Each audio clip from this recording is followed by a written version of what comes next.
سیرت کے سلسلے میں چلتے چلتے ہجرت حبشہ کے ذکر کو پچھلے جمعے پورا کر چکے ہیں۔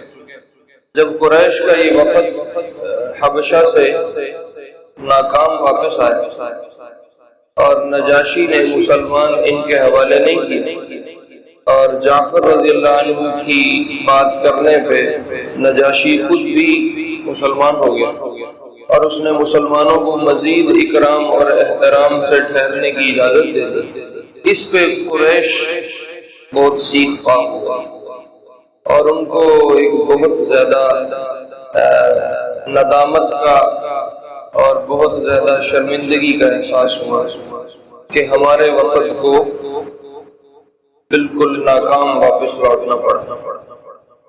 یہ ایک سفارتی کوشش تھی جو ان کی ناکام ہو گئی، اور کسی بھی قوم اور قبیلے کی جو سفارت ہوتی ہے اگر وہ ناکام ہو جائے تو یہ اس قوم کی بہت بڑی ناکامی ہے۔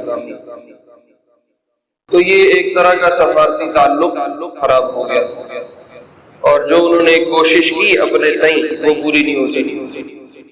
اس پہ ان کو بڑی چڑ تھی۔ اس کے اوپر یہ ہو گیا کہ حضرت عمر رضی اللہ عنہ مسلمان ہو گئے، اور اس سے ایک مسلمانوں کو انرجی ملی اور ان میں ایک نئی قوت بھری گئی، اور عمر رضی اللہ عنہ کا مسلمان ہونا ان میں ایک نئی روح پھونکنے والی بات تھی۔ پھر حضرت حمزہ کا اسلام ایک بہت بڑا قصہ تھا۔ یوں بجائے قریش کی رکاوٹوں اور حربوں سے مسلمانوں اور اسلام کے دب جانے کے یہ الٹا اور پھیلنا اور مزید اس میں وسعت پیدا ہو، پھیلاؤ زیادہ ہو۔ اس پہ اب یہ سب دوبارہ جمع ہو کہ اب کیا ایسی صورت اختیار کی جائے جس سے ان مسلمانوں کو اور بڑھتے ہوئے اس اسلام کو روکا جا سکے۔ تو انہوں نے مشورے میں یہ طے کیا کہ اب ہم ان سے بائیکاٹ کرتے ہیں، ہم ان سے اب بائیکاٹ کرتے ہیں، سفارتی تعلق بھی ختم کرتے ہیں، اقتصادی تعلق بھی ختم کرتے ہیں، ہر طرح کا معاملہ ہمارا ان سے آئندہ کے بعد ختم ہو جانا چاہیے۔ اس پہ ان سب کا اتفاق ہوا، یہاں تک کہ محمد صلی اللہ علیہ وسلم کو بنو ہاشم کے لوگ ہمارے حوالے کر دیں کہ ہم ان کو قتل کر سکیں اور اس کا خون بنو ہاشم معاف کر دیں، پھر ہم ان سے دوبارہ اپنا تعلق قائم کریں گے اور ہمارا رشتہ دوبارہ بحال ہوگا۔ اگر وہ یہ نہیں کرتے، جب تک محمد کو صلی اللہ علیہ وسلم ان کی دعوت سے باز نہیں کرتے تب تک ہمارا ان کا کوئی تعلق نہیں۔ بنو ہاشم میں بہت سارے لوگ تھے جو آپ علیہ السلام کی نبوت پہ ایمان لا چکے تھے، اور بہت سارے لوگ کفر پہ تھے۔ جو لوگ مسلمان تھے وہ تو حضور کے ساتھ ظاہر اپنے ایمان کی وجہ سے بھی وابستہ تھے، لیکن جو لوگ کفر پہ تھے وہ کفر والے بھی اپنی رشتہ داری کی وجہ سے اور اپنا خون ہونے کی وجہ سے اس پہ کھڑے ہو گئے کہ ہم اس کا ساتھ دیں۔ ابو طالب نے بنو ہاشم کو اکٹھا کیا اور بنو ہاشم کو اکٹھا کر کے بتایا کہ دیکھو قریش نے سب نے مل کے یہ مشورہ کر لیا اور ہم سے اب وہ بائیکاٹ کرنا چاہتے ہیں۔ اب دو صورتیں ہیں، یا تو ہم اپنے اس بھتیجے کو، اپنے اس خون کو، اپنے اس رشتے کو اس کے حوالے کر دیں کہ وہ اس کو مار دیں، اس کا خون ہم بدلہ بھی نہ لے سکیں، اور یہ ساری زندگی ہمارے اوپر ایک عار اور شرمندگی کا ایک داغ دھبا ہم پہ لگ جائے کہ یہ اپنے بچے کا خون کا بدلہ بھی نہیں لے سکتے۔ اور دوسری صورت یہ ہے کہ ہم مقابلہ کریں اور ہم اس کے ساتھ ہو جائیں اور اس کی پشت پناہی کریں، پھر کوئی ہم میں سے مانتا ہے اس کو تو مانے، نہیں مانتا نہ مانے۔ اس پہ بنو ہاشم کے تمام افراد نے ابو طالب کی تصدیق کی کہ ٹھیک ہے ہم آپ کے ساتھ، سوائے ایک ابو لہب۔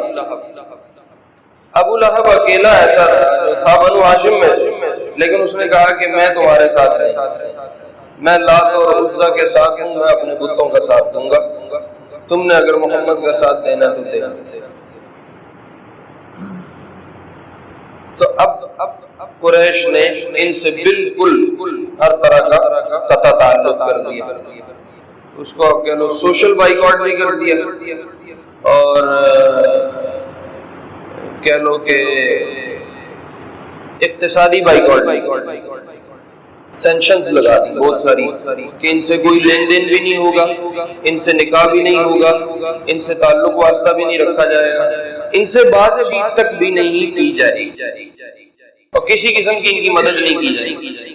اور وہ کہا آپ اپنے آپ کو یہاں سے نکال، مکے میں آپ نہیں رہ سکتے۔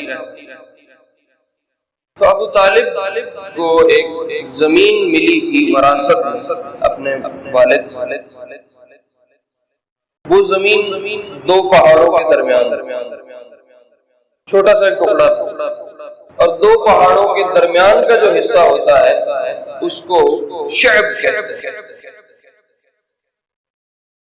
شعب کا اردو میں معنی ہوتا ہے گھاٹی، جو دو پہاڑ یوں آپس میں آ کے ملتے ہیں ایک جگہ میں، اس کے درمیان سے راستہ گزرنے کا آنے جانے کا ہوتا ہے، وہ جگہ تھوڑی بلند ہوتی ہے، اس جگہ کو گھاٹی کہتے ہیں اردو میں، اور عربی میں اس کو شعب کہتے ہیں۔ یہ چونکہ ابو طالب کی تھی اس لیے یہ شعب ابی طالب سے مشہور ہے۔ تو ابو طالب نے سارے بنو ہاشم کو اکٹھا کر کے شعب ابی طالب میں جا کے اپنے ڈیرے ڈالے، مکے سے باہر۔ اگر آپ میں سے کچھ لوگ گئے ہیں، حج عمرہ کیا ہے، زیارتیں کرنے جب جاتے ہیں، مینا میں جہاں حاجیوں کے خیمے لگتے ہیں اس جگہ پہ یہ شعب ابی طالب، اور پرانا مکہ وہاں تھا جہاں اب مسجد حرم ہے، تو حرم سے شعب ابی طالب کافی فاصلے پہ بنتی ہے۔ وہ ٹیکسی ڈرائیور کچھ پیسے لیتے ہیں، پھر وہ مینا لے کے جاتے ہیں اور زیارت وغیرہ کرواتے ہیں، یا کسی کا کوئی جاننے والا لے جاتا ہے، لیکن وہ مکے سے تھوڑا ہٹ کے۔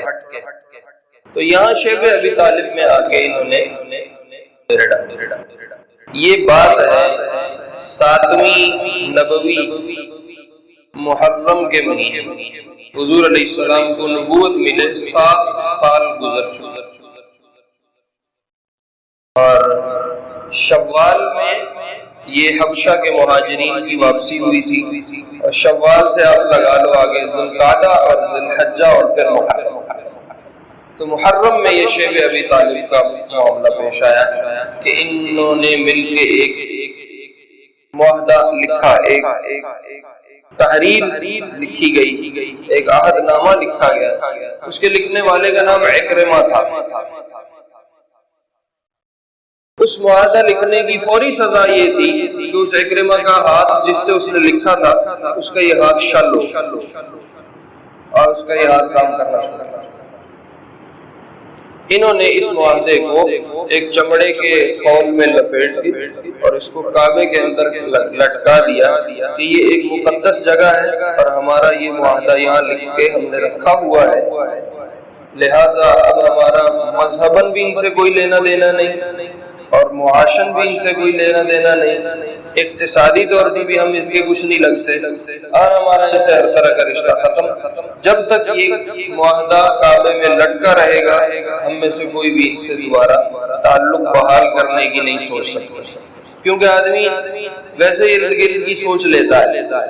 اگر رشتہ داری میں لڑائی ہوگی تو کہتے ہیں چلو ان کی نہیں مانتے، ہمارا تو کوئی مسئلہ نہیں، ہماری تو کوئی لڑائی نہیں، تو کوئی رابطہ ہو سکتا ہے۔ لیکن جب بیچ میں مذہب ڈل جائے اور جب بیچ میں عقیدہ آ جائے، دین کو ڈال دیا جائے، تو اب سب ایموشنل ہو جاتے ہیں کہ اب دین آ گیا، تو پھر وہ کہتے ہیں ہمارا بالکل کوئی نہیں۔ اس لیے انہوں نے اس معاہدے کو کعبے میں لٹکایا کہ کوئی اس معاہدے کو توڑتے ہوئے ڈرے گا کہ ہم نے یہ معاہدہ کر کے کعبے میں رکھا ہوا، اب ہم کیسے اس کے خلاف کر سکتے۔ اللہ کا کرنا ایسا ہوا کہ یہ 3 سال حضور علیہ السلام سمیت بنو ہاشم کے اس شعب ابی طالب میں رہے، اور ہر طرح کی تکلیف یہاں گئی، بھوک بھی، پیاس، اور جب بھوک پیاس آتی ہے تو طبیعت چڑچڑی ہو جاتی ہے، طبیعت چڑچڑی ہوتی ہے تو چھوٹی چھوٹی بات پہ لڑائیاں ہوتی ہیں، حتیٰ کہ میاں بیوی کی بھی آپس میں نہیں بنتی، اچھا ہی کوئی نہیں لگتی۔ بھوک جب آدمی پہ آتی ہے تو اس کی دنیا اندھیری، گھر میں لڑائی کروانی ہے تو اس کا خرچہ بند کرو، 4 دن بعد وہ لڑ پڑے، ذریعہ آمدن سے طبیعتیں مطمئن رہتی ہیں، اور جب وہ مطمئن رہتی ہیں تو وہ بڑا اچھا آباد رہتا ہے۔ لیکن جب ذریعہ آمدن بند ہوتا ہے طبیعتیں چڑچڑی پن میں آ رہی ہیں۔ اس لیے سلمان فارسی رضی اللہ عنہ ایک دعا مانگتے تھے، مجھے یاد آیا، فرماتے تھے اللہم انک تعلم ان النفس اذا احرزت اطمأنت، یا اللہ آپ جانتے ہیں کہ جب نفس کچھ نہ کچھ مال حاصل کر لے تو وہ مطمئن ہو جاتا ہے، وَإِذَا اطْمَأَنَّتْ تَفَرَّغَتْ لِلْعِبَادَةِ، اور جب نفس مالی لحاظ سے مطمئن ہو جائے تو پھر وہ عبادت کے لیے بالکل فارغ ہو جاتا ہے، پھر اس کو عبادت میں لگنے کا مزہ۔ تو پھر فرماتے تھے اللہم ارزقها حتی تحرز وتطمئن، یا اللہ میرے نفس کو بھی اتنا مال دے دے کہ وہ تھوڑا جمع کر لے اور پھر مطمئن ہو کے عبادت میں۔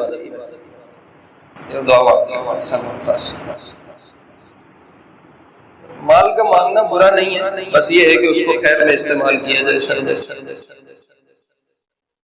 تو شیب ابی طالب میں پھر بھوک بھی آئی، پیاس بھی آئی، پھر آپ علیہ السلام پہ ایک پریشر یہ بھی تھا خاندان کا کہ ہم تو کفر پہ تھے، ہم تو تیرے چکر میں رگڑے جا رہے ہیں، یعنی میں اپنی تعبیر دے رہا ہوں کہ ہم تو اسلام، ہم نے تیرا ایمان تو قبول نہیں کیا، نہ ہم تجھے نبی مانتے ہیں، لیکن ہم رشتے کے چکر میں ہم بھی تیرے ساتھ یہاں رگڑے کھا رہے ہیں۔ پھر ابو طالب بھی ساتھ فاقے کاٹ رہے ہیں، تو یہ سارا پریشر حضور علیہ السلام سے پڑا ہوا ہے اور آپ اس میں وقت گزار رہے ہیں، اور اتنی مشقت دیکھی کہ پتے تک چاپ دیا، شیب کی کوئی ایسی جڑی بوٹی یا کوئی ایسے پتے والی کوئی کیکر نہیں چھوڑا جس کے پتے انہوں نے اتار کے کھا لیا۔ عتبہ بن غزوان رضی اللہ عنہ ایک صحابی، وہ کہتے ہیں رأیتنی سابع سبعۃ مع رسول اللہ صلی اللہ علیہ وسلم، میں نے 7 راتیں حضور علیہ السلام کے ساتھ شعب میں ایسی گزاری ما لنا طعام الا ورق الشجر، کہ ہمارے پاس سوائے درختوں کے پتے کے کوئی کھانا نہیں ہوتا تھا، حتی قرحت اشداقنا، ہم جب خشک پتے چاپتے تھے تو ہمارے یہ حصے اندر سے زخمی ہو کے چھل گئے پتے چاپتے، یہ حالات تھے۔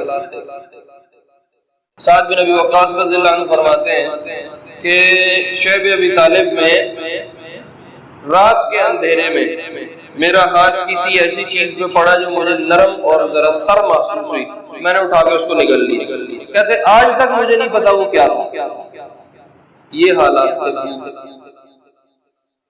ایک دفعہ فرماتے ہیں سعد بن ابی وقاص کہ میں شدید بھوک اور پیاس میں اور قضاء حاجت کے لیے باہر گیا، تو مجھے اونٹ کی کھال کا ایک چھوٹا سا ٹکڑا ملا جو خشک پڑا تھا، اس کو لا کے میں نے دھویا، دھو کے اس کو صاف کر کے پھر اس کو خشک کیا اور اس کو 2 پتھروں میں رکھ کے اوپر سے توڑا اور اس کا صفوف بنایا، استصفت، میں نے پھر اس کا صفوف بنایا، فقضیت علیہا 3 لیال، اور میں نے وہ صفوف کھاتے کھاتے پانی کے ساتھ 3 راتیں گزاری۔ ایک دفعہ نا مقداد بن اسود رضی اللہ عنہ بیٹھے تھے اور ان کے شاگرد بیٹھے، مجلس لگی ہوئی، تو ایک آدمی پاس سے گزرا، کہنے لگا کیا مزیدار ہیں یہ آنکھیں جنہوں نے نبی کا دیدار کر رکھا ہے اور نبی کے دیدار کی لذتیں لی ہیں، ہم تو محروم رہے۔ تو مقداد کہنے لگے خدا کے بندے تو جس حال پہ ہے اس پہ راضی کیوں نہیں رہتا؟ تو کیوں ایسے حال کی تمنا کر رہا ہے جس میں حاضر ہونے سے اللہ نے تجھے روک دیا اور تو وہاں حاضر نہیں تھا؟ تجھے کیا خبر ہم نے کس حال میں وہ وقت گزارا؟ شکر کر تجھے آنکھ کھلتے ہی کلمہ مل گیا اور نبی پہ ایمان مل گیا، جس حال میں ہم گزرے ہیں تو سوچ بھی نہیں سکتا، اگر تو ہوتا تو پتہ نہیں کس حال میں ہوتا، اس لیے اللہ نے جس حال میں رکھا شکر کر تو ٹھیک آیا، اپنے ٹائم پہ آیا۔ بہت سخت حالات تھے، یہ 3 سال ان فاقوں میں اور اس حالت میں گزارے۔ تو کچھ رحم دل لوگ تھے، تو نرم دل طبیعت کے مالک ہوتے ہیں، وہ راتوں کو آ کے راشن پہنچاتے تھے. وہ کتنا پہنچا سکتا. ایک آدمی سردار تھے، بعد میں صحابی بن گئے، ہشام بن عمر رضی اللہ عنہ، بعد میں صحابی بن. وہ رات کو لا کے شیب کے اندر ایک اونٹ راشن سے بھر کے چھوڑ دیتے کہ جس کو مل جائے گا چلو اپنا گزارا کرنا. حکیم بن حزام ہیں، حضرت خدیجہ کے بھتیجے رضی اللہ عنہ، بڑے صحابہ. حکیم بن حزام جو تھے یہ اپنی پھپھی حضرت خدیجہ کے لیے کچھ راشن شیب میں پہنچایا کرتے. تو ایک دفعہ انہوں نے 1-2 بوریاں غلے کی لادی اور لے کے رات کے اندھیرے میں شیب کی طرف جا رہے تھے. ابو جہل سامنے سے ملے. اس نے کہا یہ کہاں لے کے جا رہے ہو؟ جھوٹ تو بولنا نہیں تھا. ایک میری پھپھی ہے شیب میں، اس کا کچھ غلہ میرے ذمے، ہر رشتے کا حق ذمے تو ہوتا ہے، اس کا کچھ غلہ میرے ذمے ہے، یہ میں اس کا غلہ اس کو پہنچانے جا رہا ہوں. تو ابو جہل اس پہ تو میں پہ اتر آیا اور چونچ لڑانی شروع کر دی. ابھی یہ آپس میں بحث کر رہے ہیں کہ ابو البختری ایک سردار ہے مکے کے بڑے سرداروں میں، وہ وہاں وہ بھی نا اندر سے خوش نہیں تھے اس سارے قضیے. تو انہوں نے پوچھا کیا ہو رہا ہے، کیوں لڑ رہے ہو؟ انہوں نے بتایا میں اپنی پھپھی کا غلہ دینے جا رہا ہوں اور یہ مجھے روک رہا ہے. تو ابو البختری نے ابو جہل کو کہا تو کیوں روک رہا ہے اس کو؟ تو ایک آدمی کو کیوں روکتا ہے اگر وہ اپنے ذمے کسی کا غلہ ہے اور وہ ادا کرنے جا رہا ہے، کیوں روک رہا ہے؟ اس پہ ابو جہل حکیم بن حزام سے ہٹ گیا، ابو البختری سے لڑ گیا، دونوں ہی مشرک. تو حکیم بن حزام کہتے ہیں ابو البختری کو اونٹ کے جبڑے کی یہ جو حصہ ہوتا ہے جبڑا، اس کی ایک ہڈی نظر آئی جس پہ کچھ دانت لگے ہوئے تھے اور وہ گری ہوئی تھی، وہاں کسی نے پھینکی ہوئی ہوگی. ابو البختری اٹھا کے ابو جہل کو مار، اس سے ابو جہل زخمی. اس قصے کا پاس دیکھو آپ نے کتنا رکھا. جب بدر میں فتح ہوئی، مدینہ جا کے بدر ہوا ہے، یہ 7ویں سال میں ہو رہا ہے اور 10ویں سال میں ہجرت ہوئی ہے اور اس کے بھی 2 سال بعد بدر ہوا ہے. بدر میں یہ ابو البختری قید ہو گیا.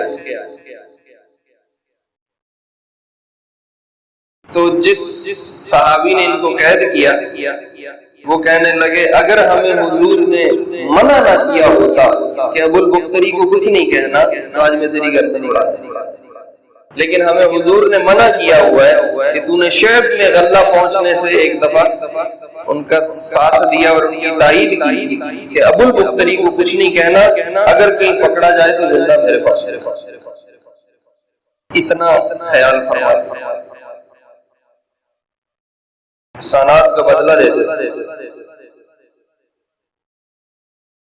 تو اللہ نے کیا یہ 3 سال جیسے کیسے گزرے. پھر یہ ہشام بن عمر جو رات کو غلہ پہنچاتے تھے، ان کے دل میں آئی کہ ہم کھاتے پیتے ہیں، نکاح کرتے ہیں، بچوں میں رہتے ہیں، اور یہ بنو ہاشم کے لوگ بیچارے فاقے کاٹ رہے ہیں، برا حال ہے، کھانے پینے سے بھی بیچارے نالاں ہیں، ان کے لیے کچھ کیا جائے. تو یہ ہشام بن عمر نکلے اور آپ علیہ السلام کی پھپھی ہیں، عبد المطلب کی بیٹی ہیں، عاتقہ ان کا نام.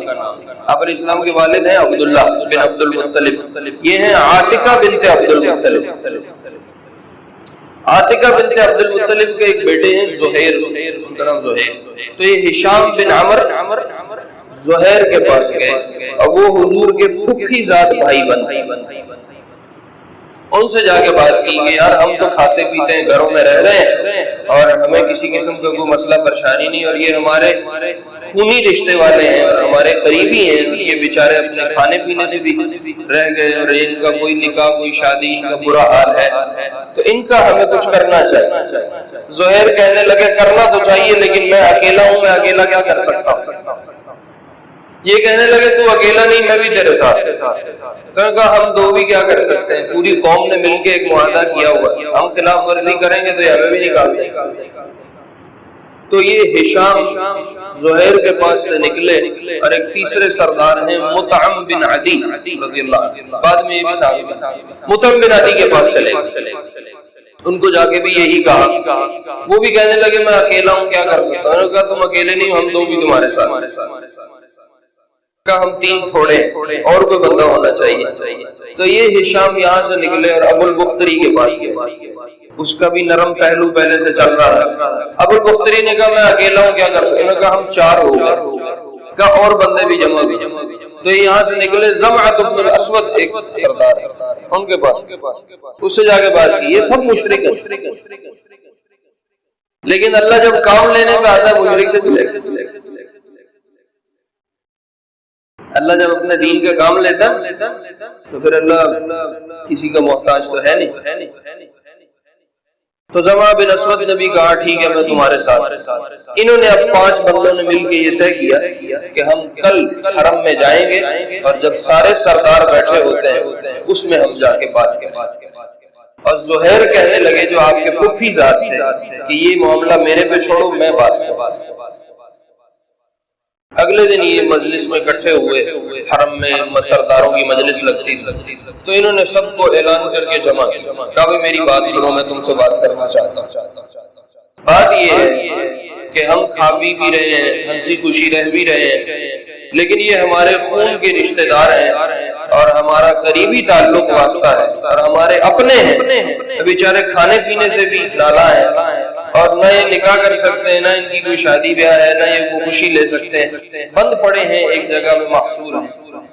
اگر یہ اسی طرح چلتا رہا تو میں قسم کھاتا ہوں جب تک میں نہیں بیٹھوں گا اور تم سے کوئی تعلق نہیں رکھوں گا جب تک اس معاہدے کو تم ختم نہیں. یہ ظلم کا معاہدہ ختم کرو ہم اس میں شریک نہیں. تو ابو جہل نے کہا تمہارے اکیلے کی ہم نہیں سنتے یہ معاہدہ ختم نہیں ہوگا. ہم نے کعبے میں لٹکایا. کہا میں اکیلا نہیں ہوں. ادھر سے مطعم بن عدی نے کہا میں بھی ہوں. یہ تمہارا ظلم کا معاہدہ ہے ہم یہ نہیں چلنے دیں گے. ادھر سے ابو البختری کھڑے ہو گئے. اگر ہم بھی ان دونوں کے ساتھ ہیں ہم نہیں چلنے دیں گے. زمعہ بن اسود آ گئے. یہ مختلف بکھرے ہوئے بیٹھے ہوئے تھے اور یہ پلان کر کے گئے. جب یہ 4-5 جگہوں سے ایک دم پریشر آیا تو ابو جہل کہنے لگا یہ بات مجھے رات کی کسی مجلس کی طے ہوئی لگتی ہے کہ تم نے یہ کہیں مشورے سے یہ سارا کام کیا. یہ نہیں ہوگا. کہا کیسے نہیں ہوگا ہم یہ کر کے رہیں گے. یہ آپس میں ابھی گتھم گتھا ہو رہے ہیں لڑائی چل رہی بحث مباحثہ ہو رہا. ادھر آپ علیہ السلام کو اللہ نے وحی کے ذریعے اطلاع فرمائی کہ وہ معاہدہ جو کعبے میں لٹکایا ہوا ہے اکلت دابۃ الارض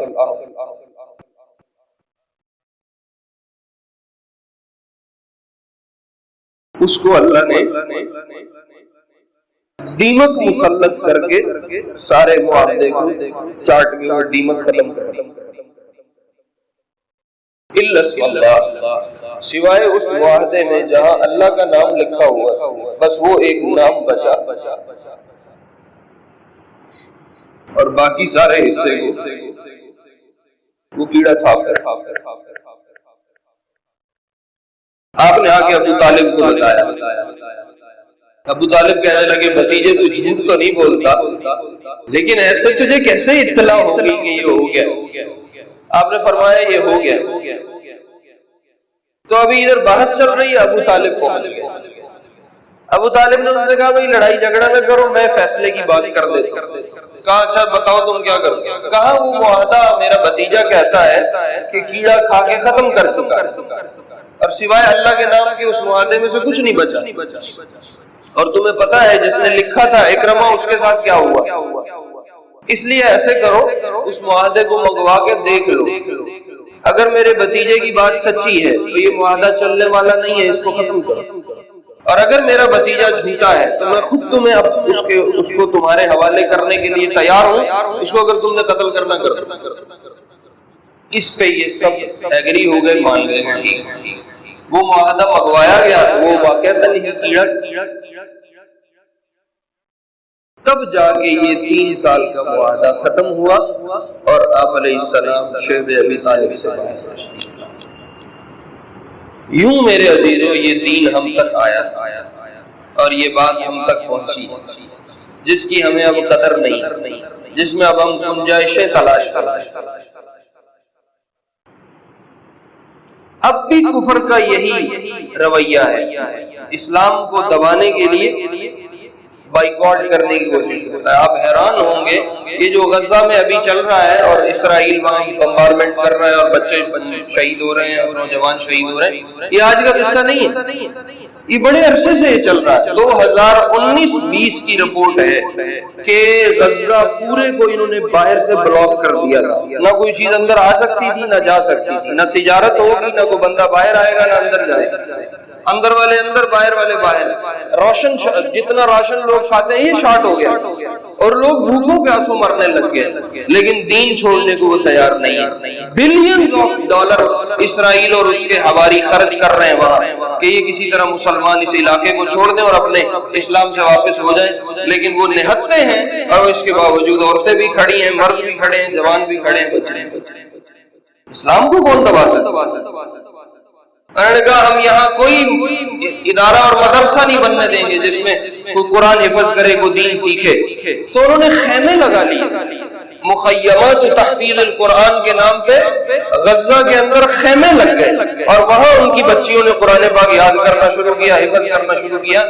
2019-20 کی رپورٹ ہے کہ ان 2 سالوں میں مدرسے بند ہونے کے باوجود غزہ کی 21,000 بچیوں نے قرآن حفظ کیا. اسلام کو کون دبائے گا؟ آپ سناتے ہو بدر کے قصے، سناتے ہو احد کے قصے، یہ آج کی کہانی. ساری دنیا کا کفر مل کے ان کو توڑنے پہ لگا ہوا ہے اور ان کے بچے اس کفر کے آگے سینہ تان کے کھڑے اور وہ ان کو آگے نہیں. کام ہے مذاق. اللہ رب العزت ہمیں ایسے والفوز ليس إلا فيك